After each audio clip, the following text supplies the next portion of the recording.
Hello बच्चों, आपका आज ये लेक्चर नंबर 2 है, स्टार्ट होने जा रहा है। हेट्रोट्रॉफिक न्यूट्रिशन क्या है? Heterotrophic nutrition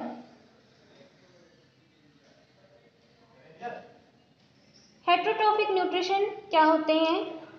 those non green plants can not make their food depends on other food are known as heterotrophs. This mode of nutrition is known as heterotrophic nutrition. जो भी non बिना हरे भरे जो पौधे होते हैं वो कैसे अपना भोजन अर्जित करते हैं? दूसरों पर डिपेंड होके, क्योंकि वो अपना खाना स्वयं तो बना नहीं पाते हैं, इसलिए उन्हें हेट्रोट्रॉफ्स कहा गया है। विभिन्न विभिन्न वस्तुओं से अपना भोजन ग्रहण करते हैं, जैसे कि देयर आर 4 टाइप्स, 4 प्रकार के होते हैं इनके। फर्स्ट है सेप्रोट्रॉफिक न्यूट्रिशन, वो non green plants which derive their food from किससे? Dead and rotten organisms. Saprotrophs किससे अपना फूड अर्जित करते हैं? डेड और सड़े गले ऑर्गेनिजम्स से, उन्हें कहते हैं सेप्रोट्रॉफ्स। और इस तरह से भोजन अर्जित किए हुए तरीके को सेप्रोट्रॉफिक न्यूट्रिशन कहा गया है। एग्जाम्पल मशरूम कहाँ होता है? जैसा कि आप देखते होंगे जहाँ पे लकड़ियाँ सड़ गल जाती हैं, या फिर ज़मीन, कभी कभी नम घासों में, कूड़े कचरे में मशरूम दिखता है, तो ये सब किसका एक प्रकार है? सेप्रोट्रॉफिक न्यूट्रिशन का। अब ईस्ट मीन्स खमीर भी थोड़ा सा बासी भोजन अगर रख दो तो उसमें से, जैसे कि आटे को गीला करके रख दो, 12 घंटे के बाद अगर उसमें देखोगे विदाउट फ्रिज के बाहर रखो तो उसमें से खमीर निकल आता है। दूसरा है parasitic nutrition, those non green plants which depends or live inside other living plants which are green. अब ऐसे भोजन, इस प्रकार के पेड़ पौधे जो कि नॉन ग्रीन प्लांट्स हो, वो अपना किससे भोजन अर्जित कर रहे हैं? ग्रीन प्लांट से। कैसे? उन पे या तो रहते हैं या फिर उनके द्वारा अपना न्यूट्रिशन लेते हैं। जैसे कि ये आपका एक ग्रीन प्लांट हो गया, और दूसरा ये मेरी उंगली नॉन ग्रीन प्लांट्स है, तो ये इस पे से इस टाइप से कुछ रह रही है, और इसके जो न्यूट्रिएंट्स हैं, ग्रीन प्लांट्स वाले के न्यूट्रिएंट्स नॉन ग्रीन प्लांट्स सक करके खुद में न्यूट्रिशन प्राप्त कर रहा है। एग्जाम्पल डॉडर हो गया, मिस्टल टो हो गया। मिस्टल टो मीन्स बंडा का पेड़ होता है, और डॉडर अमरबेल। थर्ड है सिम्बायोटिक न्यूट्रिशन। सिम्बायोटिक वर्ड लिया गया है सिम्बायोसिस से, और ये सिम्बायोसिस बना है 2 अलग अलग ऑर्गेनिज्म से, एल्गे और फंजाई। दोनों ही एक दूसरे को मदद करते हैं अपना पोषण लेने के लिए। ये नोट्स आपको PDF में मिल जाएगा, और इससे आपको अपना नोट्स बना के लर्न करिए। इन प्रेजेंस ऑफ लाइट, अच्छा, इनके लिए कौन कौन से एनवायरमेंट्स जरूरी? जैसा कि presence of light, air and minerals both survive together resulting in formation of lichens. अगर फंजाई और एल्गाई को लाइट, एयर, मिनरल्स, अगर इन तीनों ही चीज़ एक पर्यावरण में, एक वातावरण में मिलेगा, तो ये सरवाइव करेंगे एक साथ बन के। क्या? लाइकेंस मीन्स शैवाल। एग्जाम्पल है, एक प्रकार का लाइकेन होता है माइकोर्जिया। The fourth one is insectivorous nutrition. Insectivorous nutrition means जो भी प्लांट्स नॉन ग्रीन प्लांट्स हो गए हैं वो किससे अपना न्यूट्रिशन प्राप्त कर रहे हैं, बाय इंसेक्ट्स।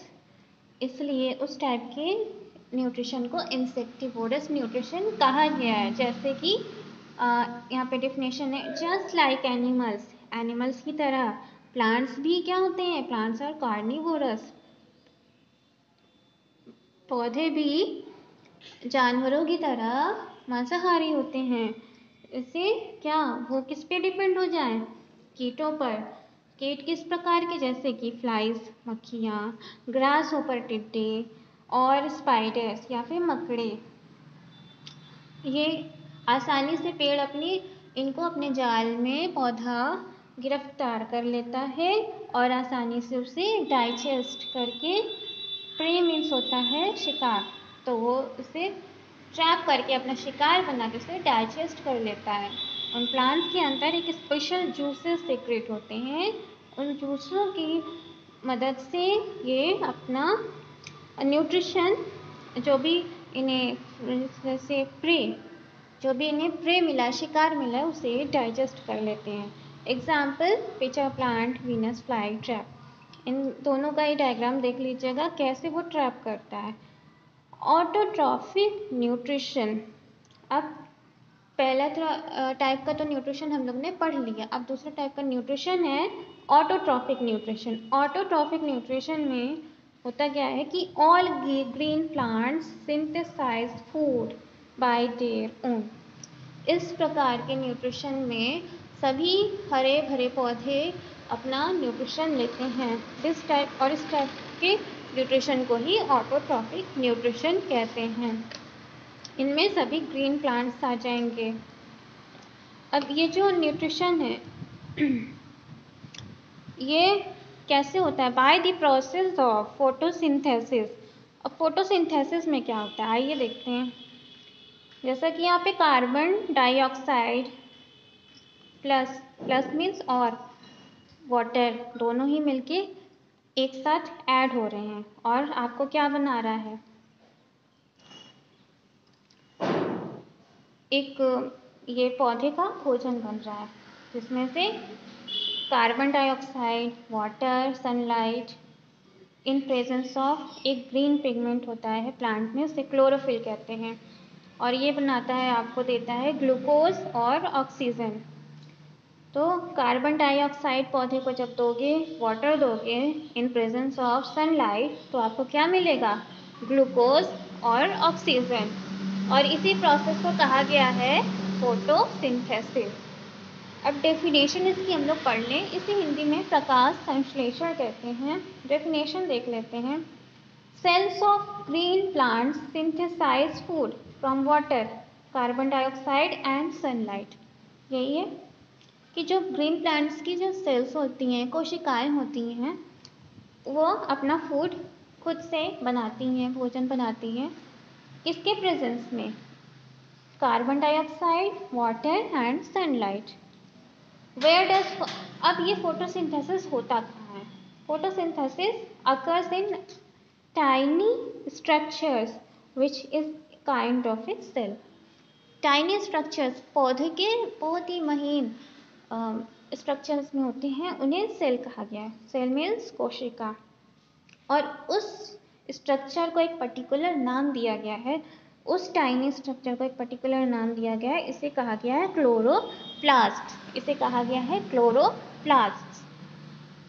और ये क्लोरोप्लास्ट होते हैं, एक ग्रीन कलर का पिगमेंट लिए होते हैं, इन्हें ही क्लोरोफिल कहा जाता है।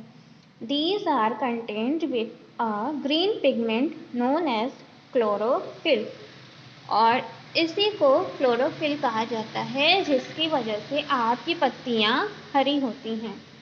अब स्ट्रक्चर ऑफ लीफ, स्ट्रक्चर कैसा होता है लीफ का, लीफ में देखिए क्या क्या मेन पॉइंट्स हैं, वो नोट कर लीजिए। लीफ ब्लेड होता है, main when, stock, side when.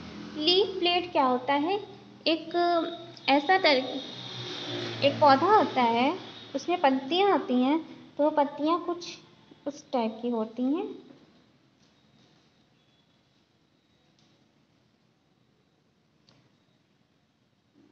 ये आपका है फ्लैट पार्ट, ये फ्लैट पार्ट है आपका, तो ये है लीफ ब्लेड। ये क्या है? ये है लीफ ब्लेड। आइए स्ट्रक्चर ऑफ लीफ में देखिए, लीफ ब्लेड है तो लीफ ब्लेड कैसा होता है? कुछ ये फ्लैट, इस फ्लैट एरिया को कहा गया है लीफ ब्लेड। मेन वेन, ये जो स्टेम से ये जो डंडी जा रही है और ये इसी को कहा जाता है मेन वेन। स्टॉक, स्टॉक ये पार्ट, स्टॉक क्या करता है? लीफ और स्टेम को कनेक्शन का काम करता है। ये पर्टिकुलर है आपका स्टॉक, ये हो गया आपका लीफ ब्लेड, ये हो गया आपका मेन वेन और साइड वेन। इनमें से मेन वेन से जो भी महीन महीन नसें जा रही हैं, वेन मीन्स नसें, तो ये हो गया आपका साइड वेन। अब इन चारों का फंक्शन क्या है ये भी देख लीजिए। लीफ ब्लेड जो फ्लैट पार्ट होता है, main vein is the present at the centre of the leaf, centre बीच में जो लीफ के प्रेजेंट है। स्टॉक, स्टॉक जो कनेक्शन काम कर रहा है लीफ और स्टेम का। साइड वेन, साइड वेन का काम है transporting water and minerals from the root. ठीक है, अब आइए स्टोमेटा का स्ट्रक्चर कैसा होता है, स्टोमेटा होता क्या है? स्टोमेटा, स्टोमेटा होता है tiny pores present in leaves also known as stoma. Stomata का दूसरा नाम है स्टोमा। ये होते हैं, कैसे होते हैं? बहुत ही छोटे छोटे महीन महीन छेद होते हैं जो कि पौधों के पत्तियों में मौजूद होते हैं। ये कुछ आपकी बुक में ऐसा डायग्राम दिया है। ये आपका स्टोमेटा, ये लीव्स हैं, इनमें सेल्स हैं और ये स्टोमेटा बीच बीच में प्रेजेंट है। Each stoma has 2 guard cells, और हर एक स्टोमेटा के पास कैसे होते हैं? 2 प्रकार के गार्ड सेल्स होते हैं। ये फर्स्ट ये हो गया, ये दूसरा सेल हो गया। Number 1 in this is number 2। अब ये कैसा है? स्टोमेटा भी खुला, पहला तो होता है ओपन स्ट्रक्चर, दूसरा है close structure. Open structure of stomata कैसा होता है? कुछ इस तरह का दिखता है और इसके पास 2 गार्ड सेल्स होते हैं। और ये कैसा दिखता है? रात, ये दिन के समय आपको दिखेगा, रात के समय में क्लोज्ड हो जाता है स्टोमेटा, अपना पोर जो है क्लोज कर लेता है और उसी को कहा जाता है क्लोज स्ट्रक्चर ऑफ स्टोमेटा। और वो आपको कब मिलेगा? वो रात्रि में मिलेगा। स्टोमेटा का फंक्शन क्या होता है? इसका मेन फंक्शन यही है, एक्सचेंज ऑफ गैसेस। क्या है फंक्शन? Exchange of gases. और गैसेस कैसी होनी चाहिए? सच एज ऑक्सीजन, ऑक्सीजन का रूप हो, कार्बन डाइऑक्साइड का रूप हो, या फिर वाटर वेपर्स। ठीक है, तो इसके आगे का जो भी टॉपिक है वो अगले वीडियो में हम लोग डिस्कस करेंगे। लेक्चर नंबर 3 रहेगा। तब तक के लिए थैंक यू, और आपको PDF इसका मिल जाएगा।